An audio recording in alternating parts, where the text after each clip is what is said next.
In the United States, adults keep trying to find themselves through hobbies, but they burn out almost immediately. It starts small, then suddenly it feels like pressure. That shift isn't accidental. I am A.R. Hashmi. I have spent years researching how our brains trick us into emotional pain without us realizing it. Here's the strange part. This pattern isn't caused by weakness. It's caused by a protective brain system reacting to modern American life. If you have ever felt like a hobby became your whole future overnight, this channel is for you.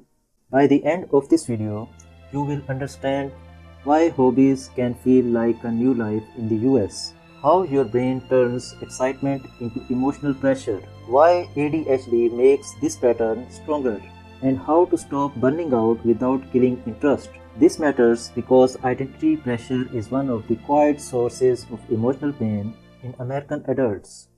You are not just picking up a hobby, you are testing a future.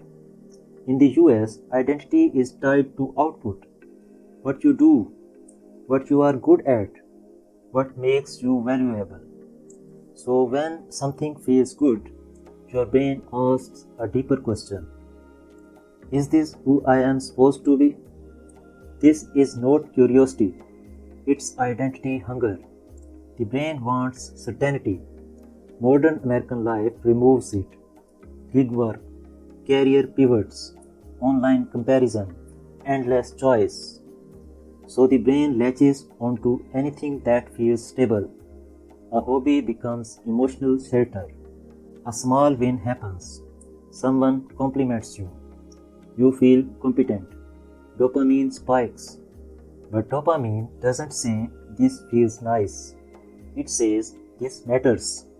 The brain confuses emotional intensity with meaning. The prefrontal cortex goes quiet. The emotional system takes over. And suddenly, this is my thing. Not because it is, but because the brain is starving for identity coherence. US culture amplifies this by telling you, find your passion, everything else will follow. This belief creates pressure before skill exists. If you have ADHD, this pattern hits harder. Not because of attention, because of emotion. ADHD amplifies emotional intensity and speed. Excitement arrives fast. It feels complete, total. The amygdala lights up. The brain says, go all in. But motivation becomes dependent on emotional momentum.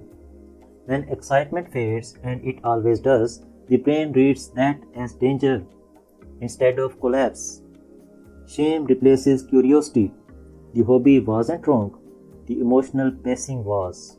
Your brain builds identity from emotional experiences, not daily routines. Moments that hurt, moments that mattered. If early life had criticism or rejection, identity feels fragile. So new hobbies become emotional repair attempts. If I succeed here, maybe I am finally okay. That turns practice into pressure. Now the hobby must fix self-doubt, motivation, worth. No activity can carry that weight. This belief forms quietly. If this is my thing, effort won't hurt, but effort always hurt. The brain hates sustained effort without novelty. American life trains us to escape friction, apps, shortcuts, instant feedback. So when effort appears, the brain panics, excitement drops, the identity fantasy cracks, and emotional pain rushes in. If this feels uncomfortably familiar, you are not broken, and this channel exists to explain why. Most people try to manage failure. That's wrong target. Unmanaged excitement causes more burnout than disappointment. High excitement narrows perception.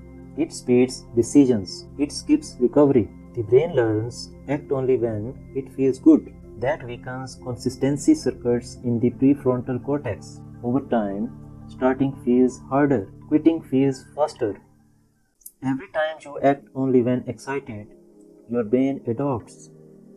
Neural systems that support patience and planning weaken, not because you are lazy, but because they aren't being used.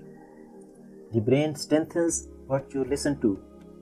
Modern US life constantly rewards emotional spikes, but identity needs repetition, not intensity. A sustainable hobby lives in the middle, not obsession, not avoidance. Interest grows slower and lasts longer.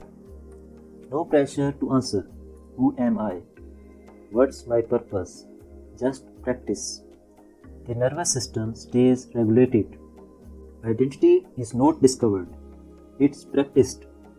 Who you are today is built from effort when tired, showing up without inspiration, staying when novelty fades. Identity forms from repeated discomfort, not excitement. This is why modern ease weakens meaning. Instead of asking, is this my thing? Ask, am I willing to practice effort today? The brain calms when pressure leaves. Hobbies stop becoming emotional experiments and start becoming part of life. Nothing is wrong with you. Your brain is protecting you in a world it wasn't designed for.